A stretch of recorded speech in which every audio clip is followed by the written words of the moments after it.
La frontière est mince entre le respect et l'humiliation. Lorsque cette frontière est franchie au sein de sa propre famille, que doit faire une mère? Jusqu'où iriez-vous pour défendre votre dignité? Je m'appelle Rose Rémy, j'ai 60 ans et j'ai vécu presque toute ma vie à Lille, dans le nord de la France. Une ville charmante, avec ses rues pavées et ses façades de briques rouges qui ont été témoins de ma jeunesse, de mon mariage, de la naissance de mon fils, malheureusement, aussi lorsque je suis devenue veuve il y a 7 ans. C'est un dimanche après-midi typique avec un ciel nuageux comme c'est généralement le cas à Lille en automne que ma vie a changé à jamais. Le déjeuner en famille était pour moi une tradition sacrée. Après le décès de Pierre, mon mari, ces rencontres sont devenues encore plus importantes. C'est alors que j'ai pu voir mon fils Philippe, ma belle-fille Céline et mes 2 petits-enfants bien-aimés, Mathieu, 12 ans, et la petite Amélie, 8 ans. La table était mise avec ce que je pouvais offrir de mieux. J'avais préparé du coq au vin, la recette que j'ai apprise de ma mère et perfectionnée au fil des décennies. L'arôme du vin rouge mélangé aux fines herbes remplissait la salle à manger. Pour accompagner, un gratin de pommes de terre dauphinoise et une salade vinaigrette à la moutarde de Dijon. Et en dessert, une tarte tatin tout juste sortie du four. Philippe est arrivé le premier, avec ce sourire hérité de son père. Il m'a serré fort dans ses bras, comme il le faisait toujours. « Maman, ça sent bon », dit-il en m'embrassant sur le front. Céline est entrée peu de temps après, impeccablement habillée comme d'habitude, avec une robe trop chère pour un simple déjeuner de famille, coiffée parfaitement, et ce regard que je connaissais bien, de quelqu'un qui arrive ennuyé, comme si être là était un fardeau. Les enfants ont couru pour me serrer dans leurs bras. « Mamie, tu as fait la tarte tatin ?» demande Amélie les yeux brillants. Rien ne m'a fait plus plaisir que de voir leurs visages s'illuminer. Nous nous sommes assis à table et tout semblait normal, du moins au début. Philippe parlait de son travail de professeur d'université, les enfants parlaient de l'école et Céline restait pratiquement silencieuse, tripotant parfois son téléphone sous la table, une habitude qui m'avait toujours gênée, mais que j'avais appris à tolérer pour la paix familiale. C'est lorsque j'ai servi le plat principal que tout a commencé. « Rose, tu as mis du vin dans ce poulet, n'est-ce pas ?» demanda Céline d'un ton qui annonçait déjà des ennuis. « Oui, chérie. C'est du coq au vin, il utilise toujours du vin rouge dans la recette, » répondis-je naturellement. Elle repoussa l'assiette d'un geste sec. « Je vous l'ai dit 1000 fois, nous élevons les garçons selon un régime alimentaire conscient. Pas d'alcool dans leur nourriture. » Philippe est rapidement intervenu. « Céline, l'alcool s'évapore pendant la cuisson, tu le sais. » « Pas complètement, » coupa-t-elle, puis elle se tourna vers moi avec ce regard glacial. « Est-ce si difficile pour vous de respecter nos choix en tant que parents? Ou le faites-vous exprès? » J'ai senti mon cœur se serrer. Je voulais juste faire quelque chose de spécial, la recette familiale. « Ta recette de famille, » l'interrompit-elle en élevant la voix. « Toujours tes traditions, tes règles. Il est peut-être temps de comprendre que le monde ne tourne pas autour de toi, Rose. » Un lourd silence s'abattit sur la pièce. Les visages de Mathieu et d'Amélie étaient confus, effrayés. Philippe semblait partager entre défendre sa femme ou sa mère. Mais Céline n'avait pas fini. « Sais-tu quel est ton problème, Rose? Tu ne peux pas accepter que tu ne sois plus le centre de la vie de ton fils. Tu agis toujours comme si nous devions nous plier à tes souhaits. Franchement, c'est pathétique. » Ma main tremblait en tenant la cuillère de service. 60 ans de vie, et je ne m'étais jamais senti aussi petit, aussi insignifiant. Et ce dîner, continua-t-elle en désignant la table, ce désespoir de votre part de nous maintenir liés à ces anciennes traditions. C'est comme si vous essayiez de nous étouffer avec votre amour contrôlant. Céline, ça suffit, finit par intervenir Philippe, mais il était trop tard. Non, ce n'est pas suffisant, dit-elle en me regardant maintenant directement. Peut-être qu'il est temps de dire ce que tout le monde pense mais a peur de dire. Tu es devenu un fardeau, Rose. Un fardeau pour ton fils, un fardeau pour cette famille. Et franchement, tes tentatives pour rester pertinent sont embarrassantes. Les larmes que j'essayais de retenir coulaient sur mon visage. Je ne pouvais regarder personne. J'avais l'impression que le sol avait disparu sous mes pieds. Chez moi, à ma table, devant mon fils et mes petits-enfants, j'avais été réduit à néant. Philippe se leva brusquement. Les enfants, allez dans le salon et regardez la télévision un moment, a-t-il dit d'une voix qui ne supportait aucun défi. Lorsqu'ils partirent, il se tourna vers Céline. Comment as-tu pu? Devant les enfants? Mais elle haussa simplement les épaules, ce geste d'indifférence que je connaissais si bien. Il fallait que quelqu'un dise la vérité. C'est à ce moment-là, alors que j'essuyais mes larmes avec la serviette en tissu que j'avais brodée il y a tant d'années, que quelque chose a changé en moi. Une pensée sombre m'a traversé l'esprit. Je connaissais le secret de Céline. Je savais ce qu'elle faisait le mardi après-midi quand elle était censée être au spa. Je connaissais l'homme dans la voiture noire qui attendait à 2 rues de chez nous. Je le savais, et jusqu'à ce moment-là, j'avais gardé ce secret par amour pour mon fils, par amour pour mes petits-enfants. Mais à ce moment-là, en regardant le visage satisfait de ma belle-fille, j'ai réalisé que parfois le silence n'est pas une protection, mais une complicité. Et je ne serai plus complice. Philippe, dis-je doucement, ma voix à peine au-dessus d'un murmure, je pense que c'est l'heure du dessert. Et j'ai quelque chose de très spécial à partager avec tout le monde. Les yeux de Céline ont rencontré les miens et pour la première fois cet après-midi-là, j'ai vu quelque chose de différent en eux. Peur. Vous pensez connaître votre famille, mais dans quelle mesure ce que nous voyons n'est-il qu'une façade? Ensuite, je vais vous raconter le secret que j'ai gardé pendant des années et comment un simple dessert peut changer le destin de toute une famille. L'horloge murale, héritage de mon grand-père, marquait chaque seconde d'un tic qui semblait faire écho à la tension de l'environnement. Philippe se tenait toujours entre Céline et moi, tel un médiateur réticent sur un champ de bataille domestique. Maman, je pense que nous ferions mieux de laisser le dessert pour un autre jour, suggéra-t-il, de cette voix qu'il utilisait étant enfant pour calmer les disputes. Les enfants peuvent revenir et...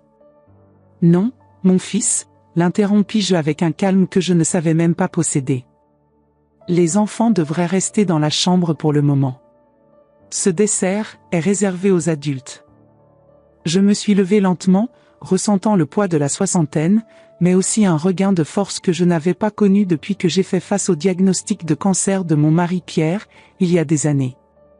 Je me dirigeais vers la cuisine, où m'attendait la tarte tatin, ses pommes caramélisées rougeoyantes comme de l'ambre. En plaçant la tarte sur un plateau, mon esprit a voyagé 3 mois en arrière, vers un mardi ordinaire qui est devenu tout sauf ordinaire. J'étais rue Esquermoise, sortant de la boulangerie Myrthe, où j'avais acheté les fameuses gaufres fourrées à la vanille que Mathieu aimait tant. Le ciel était particulièrement bleu ce jour-là, chose rare à Lille, et j'avais décidé de marcher encore un peu avant de rentrer chez moi. Les rues pavées du Vieux-Lille racontaient sous mes pieds des histoires vieilles de plusieurs siècles, des histoires de guerre et de renaissance, de familles qui allaient et venaient, tout comme la nôtre. C'est alors que j'ai aperçu la voiture, une Peugeot noire garée discrètement de l'autre côté de la rue, à côté de la petite place où les touristes prenaient des photos de l'architecture flamande. Je n'aurais rien remarqué de spécial sans l'éclat doré des cheveux de Céline montant dans cette voiture. Je m'arrêtai, sentant mon cœur s'accélérer. Le sachet de gaufres a failli me glisser des doigts. Céline était censée être au travail à ce moment-là, à la banque où elle était gestionnaire de placement. Que faisais-je là, dans le centre historique, en me faufilant dans une voiture que je n'avais jamais vue auparavant? À ce moment-là, j'ai pensé à l'appeler, c'était peut-être juste un trajet d'un collègue? Peut-être un déjeuner d'affaires? Mais quelque chose m'a arrêté. Peut-être était-ce la façon furtive dont elle jetait un coup d'œil autour d'elle avant d'entrer, vérifiant qu'elle n'était pas surveillée, ou peut-être était-ce cette intuition que seules les mères et les belles-mères développent au fil des années. La voiture démarra doucement, se fondant dans la circulation urbaine. Je restai là quelques minutes, les gaufres refroidissant dans mes mains, alors qu'un malaise s'installait dans ma poitrine. Au cours des semaines suivantes, j'ai remarqué une tendance. Tous les mardis, Céline raconte se rendre au spa Hermitage, près de la Grand Place, pour ses moments de bien-être. Elle a toujours insisté sur l'importance de ces moments pour sa santé mentale, pour être une mère plus présente, comme elle disait. Philippe encourageait même ses escapades, soulagé de voir sa femme plus détendue, plus patiente avec les enfants à son retour. Mais un après-midi, poussé par une curiosité que je ne parvenais pas à expliquer, je me suis arrêté au spa. L'Ermitage était un établissement élégant, avec des vitrines présentant des produits de luxe et une clientèle exclusive. Je suis entré, feignant d'être intéressé par les soins du visage. En feuilletant le catalogue de services, j'ai interrogé nonchalamment la réceptionniste sur la popularité des mardis. « Oh, les mardis sont nos jours les plus calmes, madame, répondit-elle en souriant. C'est pourquoi nous proposons des réductions spéciales.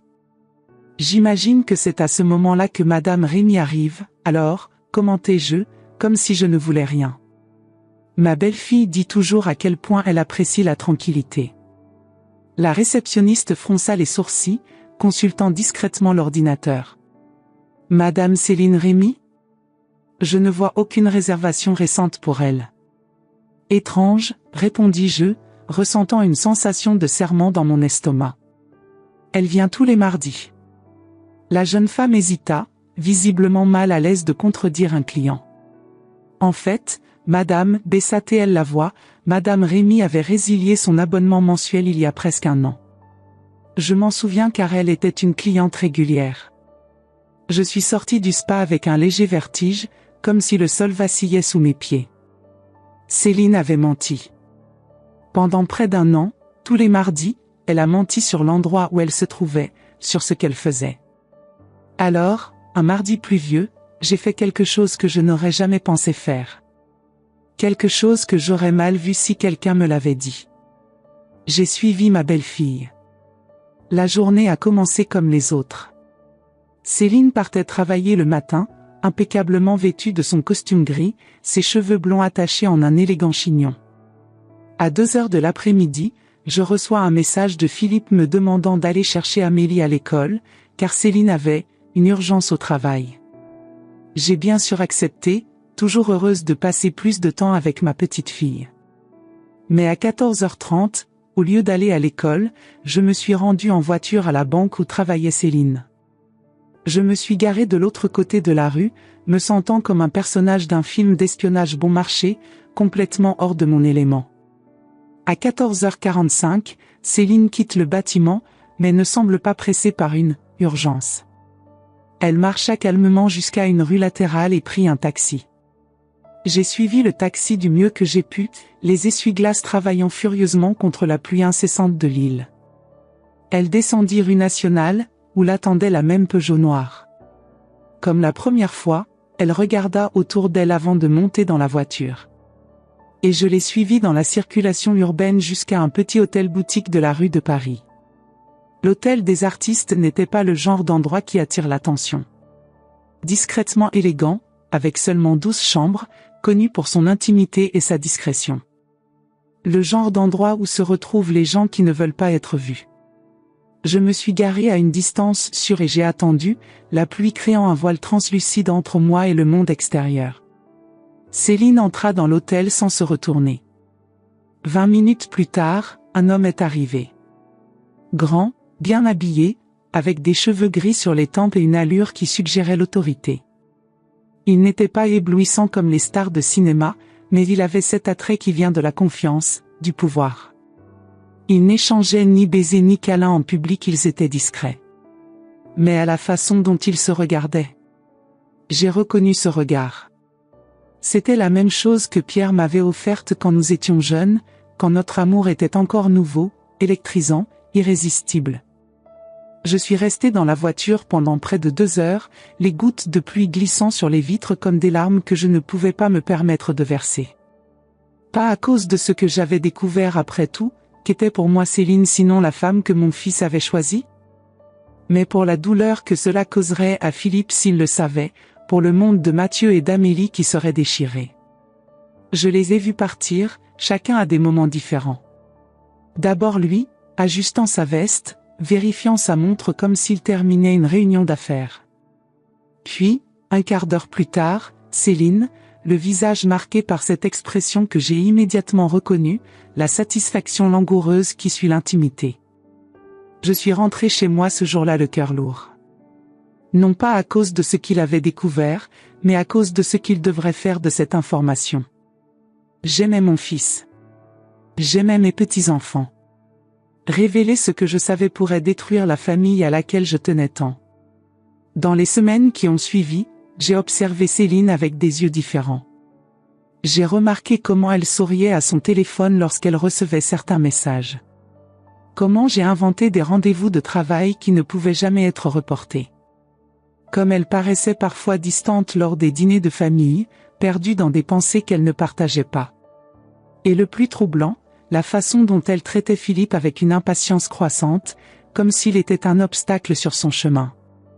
Mon fils, toujours gentil, toujours compréhensif, a accepté ce traitement comme une partie normale d'un mariage de plusieurs années, des hauts et des bas auxquels toutes les relations sont confrontées.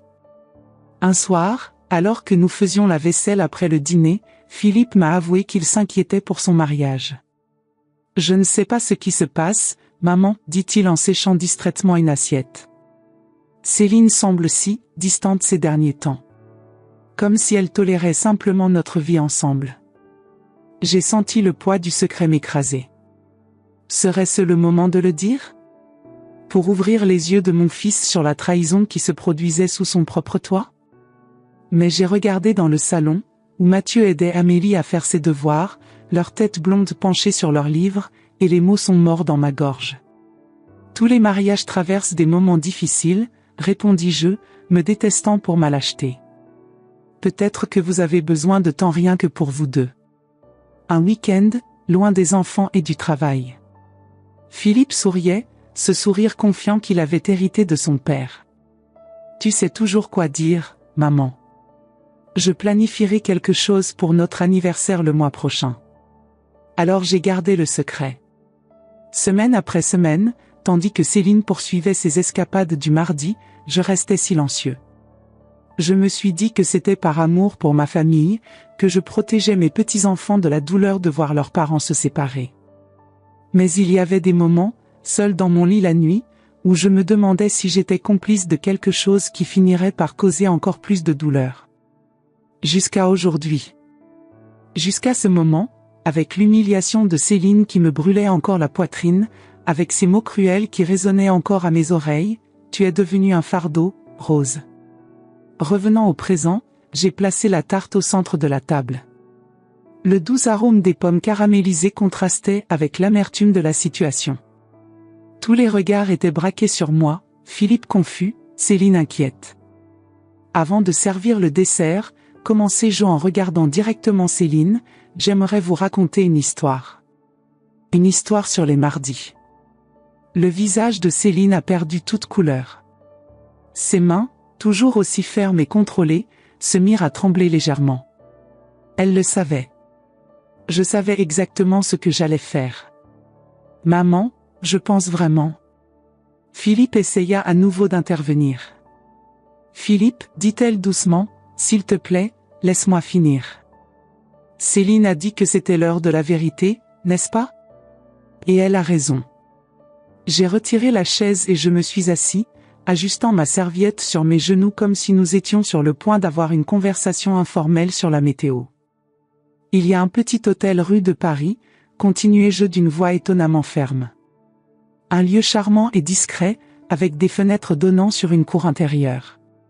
L'hôtel des artistes. Y êtes-vous déjà allé, Céline? Les yeux de Céline s'écarquillèrent, un mélange de choc et de reconnaissance. Philippe nous regardait tour à tour, confus, les sourcils froncés par la concentration, comme s'il essayait de déchiffrer un problème mathématique particulièrement complexe. De quoi tu parles, maman? Je parle du Spa Hermitage, où votre femme est censée se rendre tous les mardis, répondis-je calmement. C'est drôle, tu sais? Quand je suis passé lui acheter une carte cadeau pour son anniversaire, j'ai découvert qu'elle avait annulé son abonnement il y a presque un an. Bizarre, non? Philippe se tourna lentement vers Céline, dont le visage était désormais un masque de panique. Que dit-elle, Céline? Céline se releva brusquement en laissant tomber son verre de vin. Le liquide rouge coulait sur la nappe blanche comme du sang, une métaphore visuelle de ce qui arrivait à notre famille à ce moment-là. C'est ridicule, balbutia-t-elle, son accent devenant plus prononcé, comme toujours lorsqu'elle était nerveuse. Rose invente des choses parce qu'elle ne supporte pas la vérité sur elle-même. Parce qu'elle ne supporte pas l'idée qu'elle n'est plus le centre de sa vie. Je secouai lentement la tête. Rue de Paris, numéro 27. Tous les mardis, à 3 heures de l'après-midi. La Peugeot noire qui se gare 2 rues en dessous de chez nous. L'homme aux cheveux gris qui vous accueille dans le hall. Est-ce que j'invente aussi, Céline? À chaque détail que j'évoquais, je voyais le visage de Céline se transformer. La panique cède la place au désespoir, le désespoir à la défaite. Et Philippe, mon pauvre fils, passant du choc à l'incrédulité, et enfin à une sorte de compréhension qui semblait le vieillir sous mes yeux. Le silence qui suivit fut plus lourd que tous les mots qui pouvaient être prononcés. Un silence chargé du poids des secrets dévoilés, des mensonges démasqués, de la confiance brisée. Philippe resta immobile, comme s'il avait été transformé en pierre. Son expression est passée du choc à la douleur, et finalement à quelque chose que je n'avais jamais vu sur son visage auparavant, une colère contenue et palpitante. « Combien de temps ?» demanda-t-il finalement, sa voix presque méconnaissable. Céline n'a pas répondu. Ses mains agrippaient le bord de la table comme si c'était son seul point d'ancrage avec la réalité. « Combien de temps ?» a crié Philippe, nous faisant sursauter. Jamais, au cours de toutes mes années de mère, je n'avais entendu mon fils crier ainsi. 3 ans, murmura-t-elle, si bas que je pouvais à peine l'entendre. 3 ans. Plus long que je ne l'imaginais. Plus de la moitié du temps depuis la naissance de mon plus jeune petit-fils. Assez de temps pour des milliers de mensonges, des centaines de mardis volés à la vie de famille. Qui est-il ? demanda Philippe, d'une voix désormais maîtrisée mais tremblante sous l'effort. Céline regarda le sol. Est-ce important ? Oui, bon sang, c'est important. Philippe frappa du poing sur la table, faisant tinter la porcelaine. Je veux savoir qui a détruit ma famille. Elle leva alors les yeux, une étincelle de défi remplaçant la culpabilité. Voulez-vous vraiment savoir ? Ou préférez-vous que quelqu'un d'autre que nous-mêmes soit à blâmer ? N'ose pas, siffla Philippe.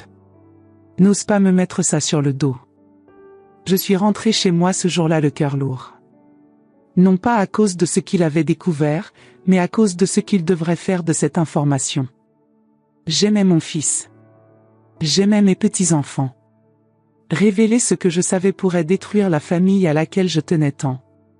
Dans les semaines qui ont suivi, j'ai observé Céline avec des yeux différents. J'ai remarqué comment elle souriait à son téléphone lorsqu'elle recevait certains messages. Comment j'ai inventé des rendez-vous de travail qui ne pouvaient jamais être reportés. Comme elle paraissait parfois distante lors des dîners de famille, perdue dans des pensées qu'elle ne partageait pas. Et le plus troublant, la façon dont elle traitait Philippe avec une impatience croissante, comme s'il était un obstacle sur son chemin. Mon fils, toujours gentil, toujours compréhensif, a accepté ce traitement comme une partie normale d'un mariage de plusieurs années, des hauts et des bas auxquels toutes les relations sont confrontées. Un soir, alors que nous faisions la vaisselle après le dîner, Philippe m'a avoué qu'il s'inquiétait pour son mariage. « Je ne sais pas ce qui se passe, maman, dit-il en séchant distraitement une assiette. Céline semble si distante ces derniers temps. Comme si elle tolérait simplement notre vie ensemble. J'ai senti le poids du secret m'écraser. Serait-ce le moment de le dire ? Pour ouvrir les yeux de mon fils sur la trahison qui se produisait sous son propre toit ? Mais j'ai regardé dans le salon, où Mathieu aidait Amélie à faire ses devoirs, leurs têtes blondes penchées sur leurs livres, et les mots sont morts dans ma gorge. Tous les mariages traversent des moments difficiles, répondis-je, me détestant pour ma lâcheté. Peut-être que vous avez besoin de temps rien que pour vous deux. Un week-end, loin des enfants et du travail. Philippe souriait, ce sourire confiant qu'il avait hérité de son père. Tu sais toujours quoi dire, maman. Je planifierai quelque chose pour notre anniversaire le mois prochain. Alors j'ai gardé le secret. Semaine après semaine, tandis que Céline poursuivait ses escapades du mardi, je restais silencieux. Je me suis dit que c'était par amour pour ma famille, que je protégeais mes petits-enfants de la douleur de voir leurs parents se séparer. Mais il y avait des moments, seul dans mon lit la nuit, où je me demandais si j'étais complice de quelque chose qui finirait par causer encore plus de douleur. Jusqu'à aujourd'hui. Jusqu'à ce moment, avec l'humiliation de Céline qui me brûlait encore la poitrine, avec ces mots cruels qui résonnaient encore à mes oreilles, « Tu es devenu un fardeau, Rose ». Revenant au présent, j'ai placé la tarte au centre de la table. Le doux arôme des pommes caramélisées contrastait avec l'amertume de la situation. Tous les regards étaient braqués sur moi, Philippe confus, Céline inquiète. Avant de servir le dessert, commençai-je en regardant directement Céline, j'aimerais vous raconter une histoire. Une histoire sur les mardis. Le visage de Céline a perdu toute couleur. Ses mains, toujours aussi fermes et contrôlées, se mirent à trembler légèrement. Elle le savait. Je savais exactement ce que j'allais faire. Maman, je pense vraiment. Philippe essaya à nouveau d'intervenir. Philippe, dit-elle doucement, s'il te plaît, laisse-moi finir. Céline a dit que c'était l'heure de la vérité, n'est-ce pas? Et elle a raison. J'ai retiré la chaise et je me suis assis, ajustant ma serviette sur mes genoux comme si nous étions sur le point d'avoir une conversation informelle sur la météo. Il y a un petit hôtel rue de Paris, continuai-je d'une voix étonnamment ferme. Un lieu charmant et discret, avec des fenêtres donnant sur une cour intérieure. L'hôtel des artistes. Y êtes-vous déjà allé, Céline?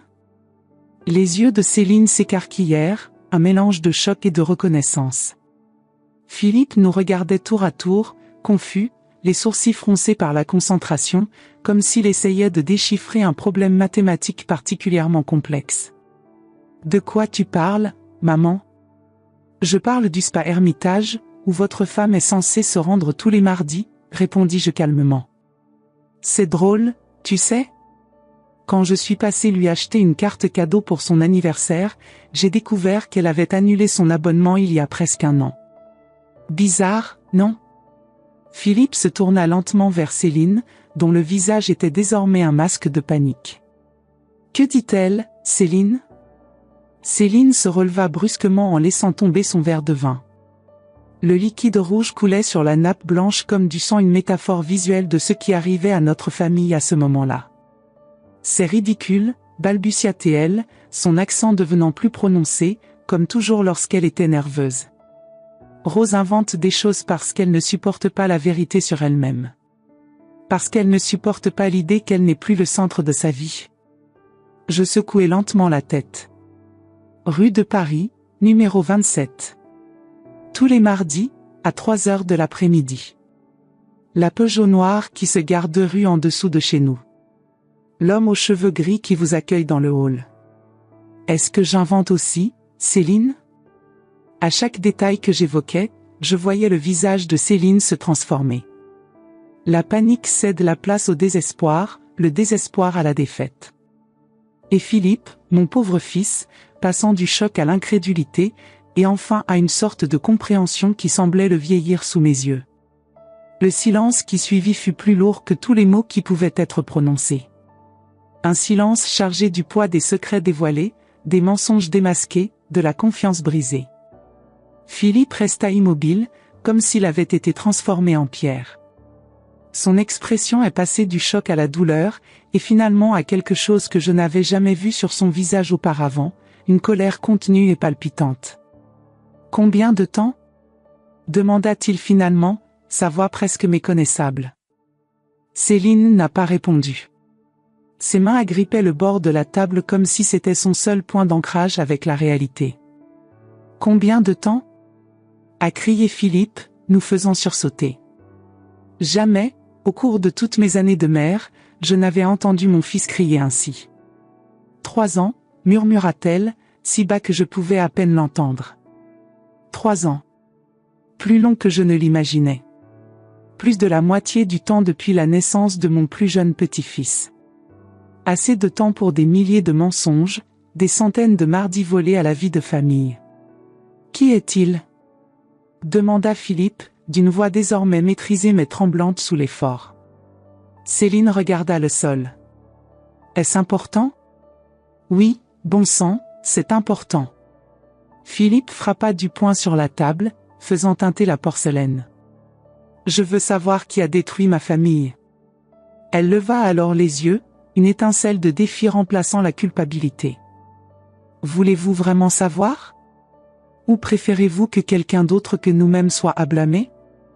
N'ose pas, siffla Philippe. N'ose pas me mettre ça sur le dos. Elle sait que quelque chose ne va pas, mais elle ne comprend pas quoi. Elle demande juste quand nous rentrerons tous ensemble à la maison.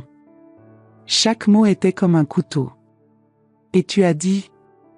Ça, nous ne le savons pas encore. Que les adultes doivent régler certaines choses. Rassemblant mon courage, j'ai demandé ce que je voulais vraiment savoir. Et Céline? Le visage de Philippe se durcit. Elle est chez sa sœur à Paris. Elle a demandé du temps pour réfléchir. Avez-vous parlé du fait que ma femme a un amant depuis 3 ans? Sa voix avait une froideur que je ne m'avais jamais adressée auparavant. Ou du fait que ma mère le savait et a choisi de le révéler de la pire façon possible? Les mots m'ont frappé comme une gifle.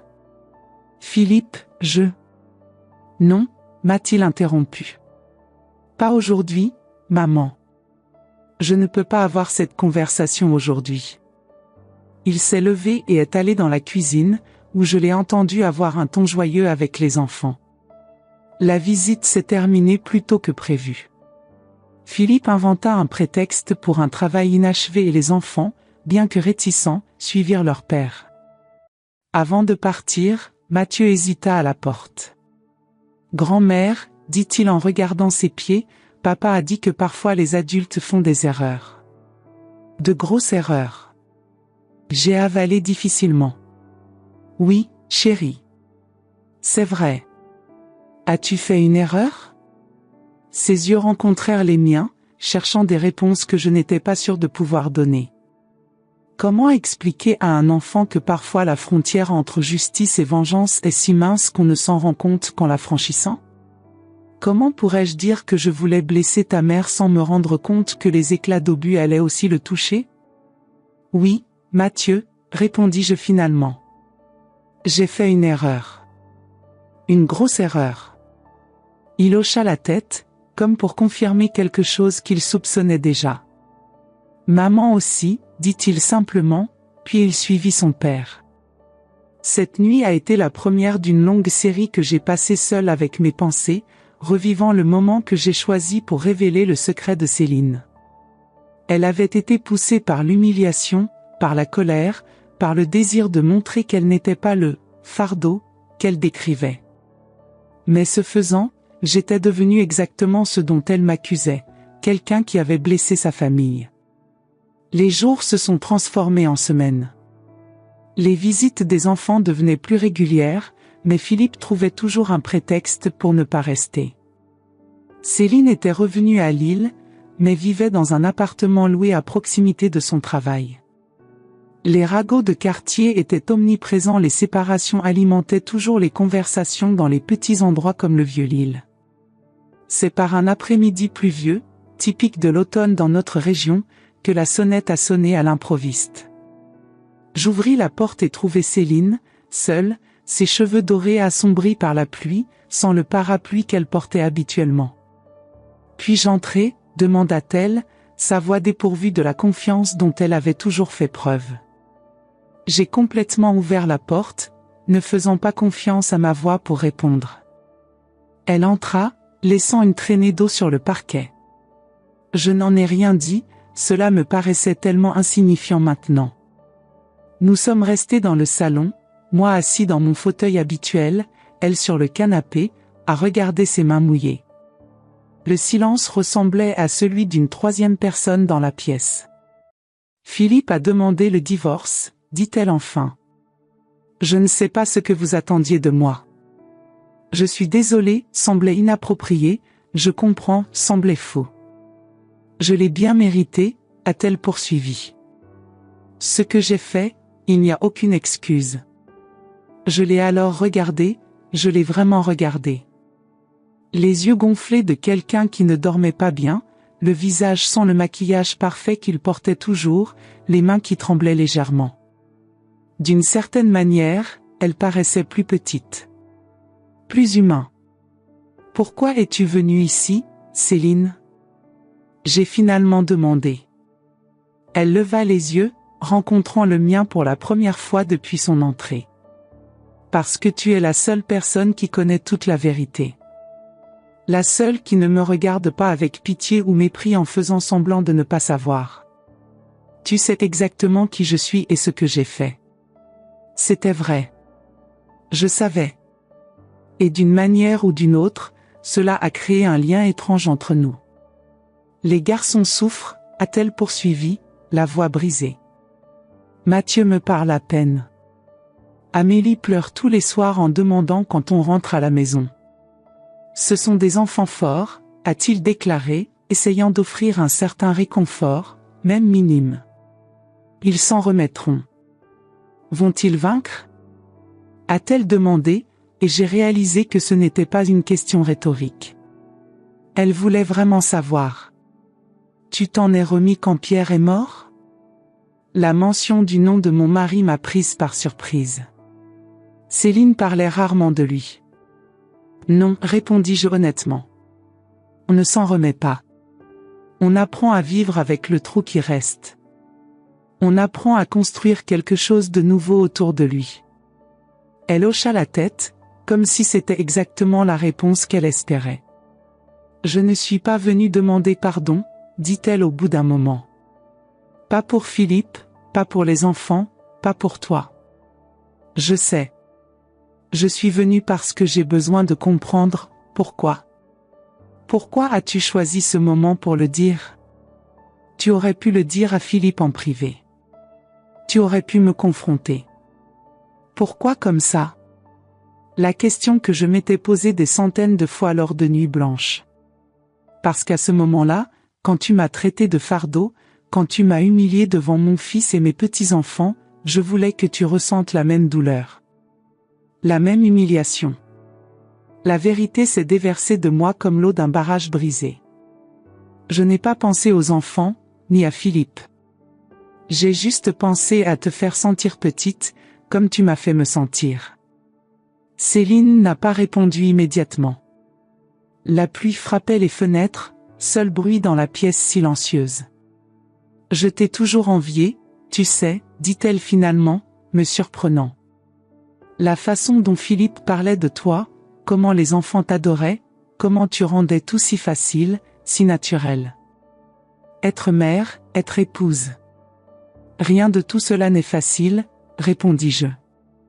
Ça ne l'a jamais été. Cela me semblait. Et peut-être que c'est pour ça que j'ai commencé avec Michel.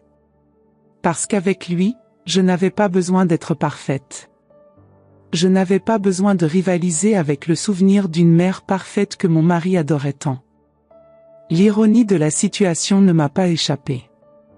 Même si je me sentais diminuée par Céline, elle se sentait intimidée par une image idéalisée de moi qui n'avait jamais été réelle.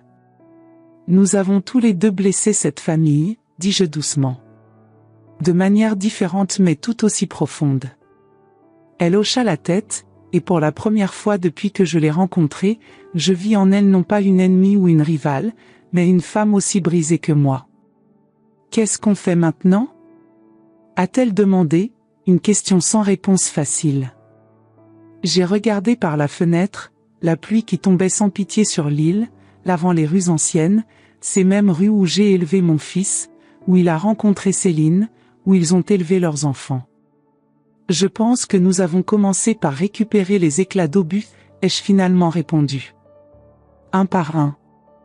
Lorsqu'une famille est déchirée, qui a le courage de ramasser les morceaux tranchants? Tout ce qui casse ne peut pas être réparé de la même manière, mais il y a peut-être de la beauté dans les réparations. Les premières neiges de l'hiver tombaient doucement sur l'île alors que j'étais assis sur le banc du jardin des plantes. Le parc était presque désert, juste quelques courageux qui, comme moi, ont bravé le froid pour trouver un moment de paix. Mon écharpe rouge, cadeau de Pierre lors de notre dernier Noël ensemble, n'offrait que peu de protection contre le vent mordant, mais je remarquais à peine le froid. J'attendais Philippe. Après 2 mois d'éloignement, de brèves conversations à la porte quand je venais chercher les enfants, mon fils avait finalement accepté de me rencontrer. Juste nous deux. Je l'ai vu marcher le long du chemin principal, son pelage sombre contrastant avec la neige qui commençait à s'accumuler. Il avait l'air plus âgé, comme si le temps s'était accéléré au cours de ces quelques mois. Lorsqu'il s'est approché, j'ai remarqué les cernes profonds sous ses yeux, les rides d'expression plus prononcées sur son visage. Mon cœur se serra, j'avais contribué à ces marques. « Bonjour maman », dit-il en s'asseyant à côté de moi, en gardant une distance calculée. « Merci d'être venu, mon fils, répondis-je, résistant à l'envie de le toucher, d'ajuster l'écharpe qui était tordue autour de son cou. Nous sommes restés assis en silence pendant quelques minutes, regardant les flocons de neige danser dans les airs avant d'atterrir doucement sur le sol. Il était plus facile de regarder la neige que de regarder l'un l'autre. « Comment vont les enfants ?» J'ai finalement demandé. « Il s'adapte », a-t-il répondu. « Mathieu va mieux en thérapie. » Amélie a encore du mal à comprendre, mais elle est plus calme maintenant qu'on a établi une routine. J'acquiesçai, avalant la boule qui se formait dans ma gorge. « Et Céline ?»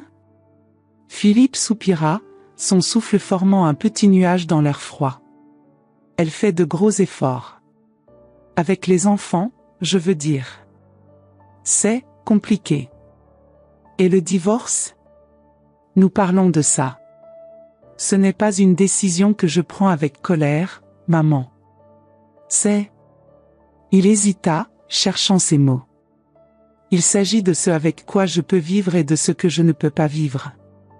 Pour la première fois depuis son arrivée, il me regarda droit dans les yeux. Mais ce n'est pas de cela dont je veux parler aujourd'hui. J'ai pris une profonde inspiration, me préparant. Il était temps. J'écoute, dit-il doucement. J'ai passé des mois à essayer de comprendre pourquoi tu as fait ce que tu as fait, commença-t-il d'une voix contrôlée et mesurée. Pourquoi as-tu choisi ce moment, de cette façon? Devant les enfants. Devant tout le monde. J'ai ouvert la bouche pour répondre, mais il a levé la main. Laissez-moi finir, s'il vous plaît. Je dois dire ceci. Il fit une pause, rassemblant ses pensées. J'étais furieux contre toi. Aussi furieux que contre Céline. Parce que tu savais il y a combien de temps? 3 mois? Et tu as choisi de le garder jusqu'à ce que tu puisses l'utiliser comme une arme. Les mots faisaient mal, mais ils étaient vrais. Je ne pouvais pas le nier. Mais ensuite, après des semaines de colère, j'ai réalisé quelque chose, a-t-il poursuivi. Quelque chose qui m'a encore plus perturbé. J'ai réalisé que je n'étais pas surpris par ce qu'a fait Céline. Choqué, oui. Blessé, bien sûr. Mais surpris? Il secoua la tête. Il y a eu quelque chose de cassé entre nous il y a longtemps. Quelque chose qu'aucun de nous ne voulait affronter. J'écoutais en silence, regardant mon fils mûrir sous mes yeux à travers la douleur. Et j'ai réalisé que je répétais le même schéma avec toi. Il y avait quelque chose de cassé entre nous aussi, maman. Quelque chose qu'aucun de nous ne voulait affronter. J'ai senti les larmes commencer à couler, mais je ne les ai pas arrêtées cette fois. Tu as raison, admis-je. J'ai choisi ce moment parce que je voulais blesser Céline. Je voulais qu'elle ressente l'humiliation qu'elle me faisait ressentir. Je n'ai pas pensé aux enfants, je n'ai pas pensé à toi. Ma voix s'est tue. J'ai utilisé ce que je connaissais comme une arme, comme tu l'as dit. Et j'ai blessé tout le monde dans le processus. Philippe hocha lentement la tête. Oui. Tu l'as fait. Il n'y avait aucune excuse à proposer, aucune justification qui pourrait effacer ce que j'avais fait. Juste la vérité nue, exposée dans le froid de l'hiver. Mais tu sais ce qui est bizarre, maman? Continua-t-il, sa voix plus douce maintenant. C'était la première fois que je te voyais réellement te battre. Pas la mère parfaite et patiente qui fait toujours passer tout le monde avant elle. J'ai vu Rose Rémy, la femme, défendre son territoire. C'était effrayant et, d'une certaine manière, révélateur. Je l'ai regardé, confus par la direction que prenait la conversation. Après la mort de papa, tu es devenu cette version sanctifiée de toi-même. Comme si tu devais être parfait pour compenser son absence. Tu ne t'es jamais plaint, tu n'as jamais demandé d'aide, tu n'as jamais montré quand tu étais blessé. Il fit une pause. Sauf ce dimanche. Je n'y avais jamais pensé de cette façon. Après le décès de Pierre, je me suis efforcé d'être le pilier dont mon fils et mes petits-enfants avaient besoin. J'ai réprimé ma douleur, ma colère, ma solitude, croyant que c'était une force. J'avais tellement peur d'être un fardeau, ai-je avoué, les mots sortant comme s'ils avaient leur propre vie. Pour être exactement ce que Céline disait que j'étais. Philippe tendit la main et, pour la première fois depuis ce dimanche, toucha la mienne. Et en essayant de ne pas être un fardeau, tu es devenu un étranger. Quelqu'un qui souriait et hochait la tête, qui ravalait les insultes, qui gardait des secrets destructeurs, jusqu'à ce qu'elle explose.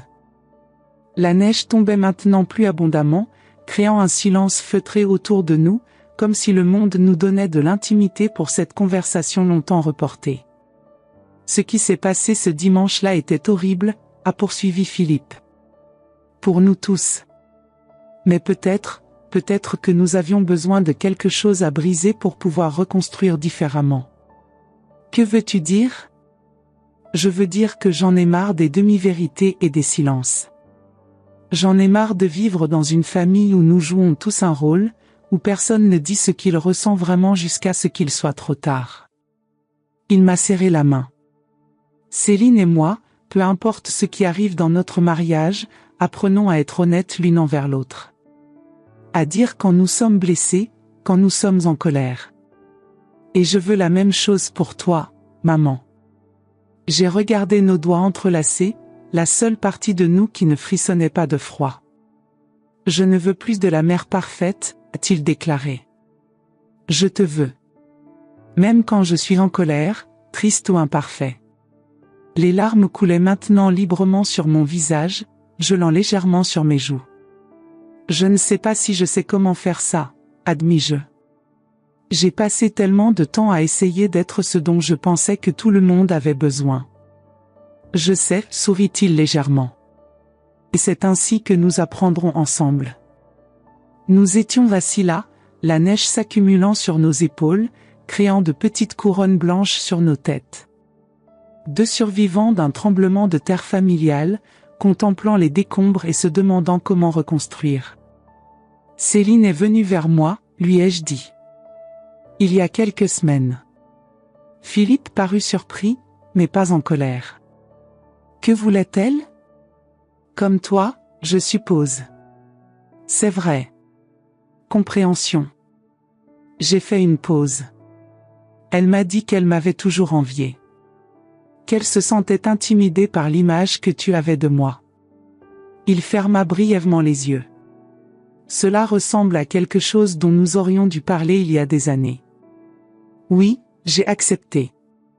Beaucoup de choses auraient dû être dites il y a des années. Philippe se leva et me tendit la main. Il fait vraiment froid. Allons-y. Je me levai, mes articulations protestant à la fois contre le froid et contre mon âge. Où allons-nous? J'ai demandé. À la maison, répondit-il simplement. Amélie et Mathieu nous attendent pour le dîner. Je m'arrêtai, incertain. Est-ce que Céline sera là? Il hocha la tête. Oui. En fait, elle cuisinait. Elle a dit qu'il était temps pour nous tous de nous asseoir à nouveau à la même table. Pour les enfants. J'ai ressenti un mélange d'anxiété et d'espoir. Philippe, tu es sûr? Après tout, il ne s'agit pas de pardon, maman, expliqua-t-il alors que nous marchions lentement dans la neige. Pas encore. Il s'agit de recommencer. D'apprendre à être une famille différente. Une famille où les gens peuvent être imparfaits, faire des erreurs, dire la vérité, même si ça fait mal. J'ai pensé à ces paroles pendant que nous traversions le parc. Sur les recommencements, sur les vérités et les blessures, sur les familles imparfaites. J'ai pensé à Pierre et à ce qu'il dirait s'il pouvait nous voir maintenant, marchant dans la neige vers un dîner qui serait sans doute inconfortable mais nécessaire. Il sourirait probablement de sa manière particulière et dirait que parfois, nous devons casser complètement quelque chose pour mieux le reconstruire. 6 mois plus tard, au printemps, nous étions tous réunis dans le petit jardin de ma maison. Le soleil d'avril réchauffait l'air et les tulipes que Pierre et moi avions plantées il y a des années affichaient fièrement leurs couleurs éclatantes. Mathieu aidait Philippe à installer le nouveau barbecue, un projet qui les avait rapprochés ces dernières semaines. Amélie et moi étions à table, préparant la salade, pendant qu'elle me racontait avec enthousiasme son récital de piano à l'école. Céline est arrivée un peu en retard, comme toujours, apportant une bouteille de vin et un bouquet de pivoine, mes fleurs préférées, un détail qu'elle n'avait jamais remarqué auparavant. « Désolée, je suis en retard », dit-elle en plaçant les fleurs et le vin sur la table. La circulation était épouvantable. « Pas de problème, » répondis-je en acceptant les fleurs. « Je vais les mettre dans l'eau. » Notre relation était désormais marquée par une étrange combinaison de distance respectueuse et d'intimité réticente. Nous n'étions pas amis, peut-être que nous ne le serions jamais. Mais nous avions établi une trêve basée sur une vérité partagée, nous aimions tous les deux cette famille, même si nous lui avions fait du mal de différentes manières. Philippe et Céline étaient toujours séparés. Il avait loué un appartement non loin de chez eux, où les enfants passaient la moitié de la semaine. Le divorce était en cours, mais sans l'amertume qui accompagne habituellement une telle procédure. Comme Philippe l'avait dit, ils apprenaient à être honnêtes l'un envers l'autre, même si cela faisait mal. Et moi? J'apprenais à nouveau à être Rose Rémy. Pas seulement la mère de Philippe, la belle-mère de Céline ou encore la grand-mère de Mathieu et Amélie. Mais une femme de 60 ans avec ses propres désirs, frustrations et imperfections. J'ai commencé un cours de peinture à l'université locale, quelque chose que j'ai toujours voulu faire, mais que je ne me suis jamais permis. Je me suis fait de nouvelles amies, des femmes de mon âge qui ont compris ce que signifiait recommencer après 60 ans. Et oui, j'ai même commencé à voir Bernard de temps en temps, un gentil professeur d'histoire à la retraite qui avait perdu sa femme à cause d'un cancer, tout comme j'ai perdu Pierre. Lors de ce déjeuner de printemps, alors que je regardais ma famille imparfaite et patchwork autour de la table, j'ai pensé au dessert que j'avais servi ce dimanche fatidique.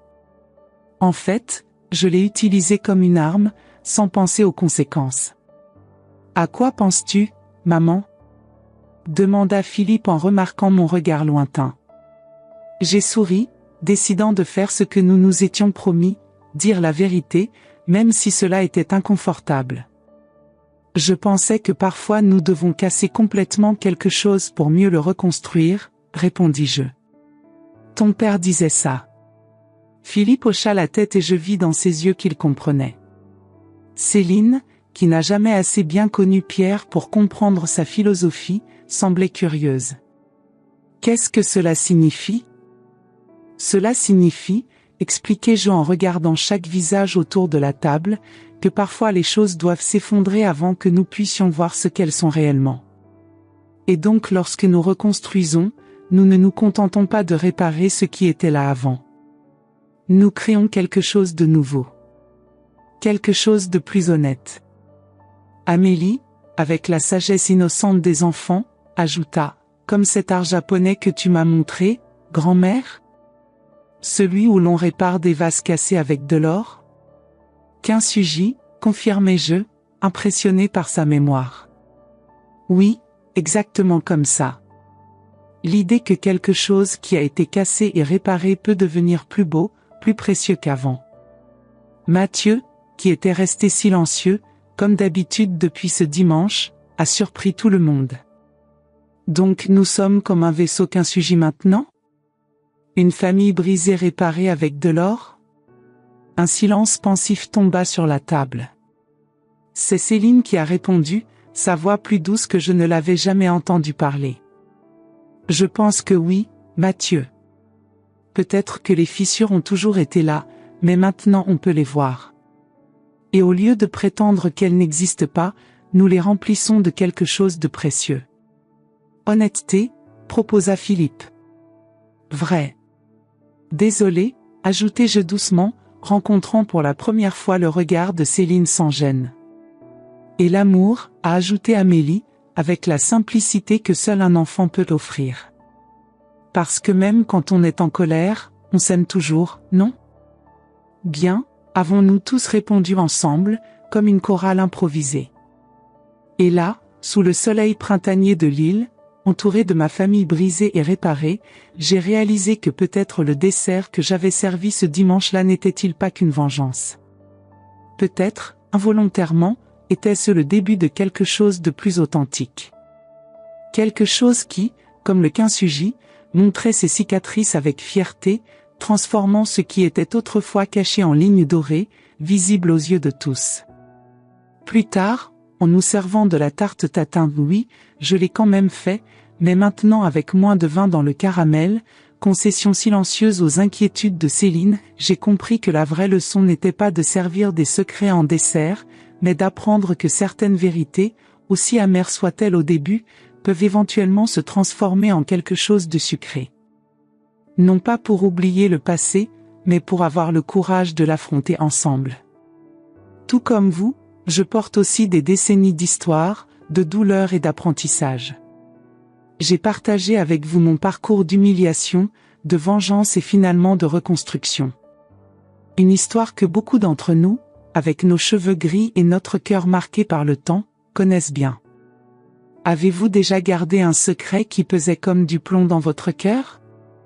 Avez-vous déjà ressenti la douleur d'être rabaissé par quelqu'un qui était censé vous aimer? Ou peut-être êtes-vous de l'autre côté, portant la culpabilité d'avoir blessé celui que vous aimez? Racontez-moi votre histoire dans les commentaires. Que feriez-vous à ma place? Aurais-je servi ce dessert amer, ou choisi une autre voie? À cette étape de la vie, nous savons que le temps est trop précieux pour porter seuls nos fardeaux. Et n'oubliez pas de vous abonner à la chaîne. Appuyez sur ce bouton maintenant. Pour des gens comme nous, qui avons tant vécu, trouver un endroit où nos histoires sont entendues et comprises est un véritable cadeau. Un cadeau que je souhaite continuer à vous offrir chaque semaine. N'oubliez pas, nos rides racontent des histoires de rire et de larmes, et il n'y a rien de plus puissant que de les partager. Je vous attends dans la prochaine vidéo. D'ici là, prenez soin de votre cœur, et de votre famille. Rose Rémy, 60 ans, apprend qu'il n'est jamais trop tard pour recommencer.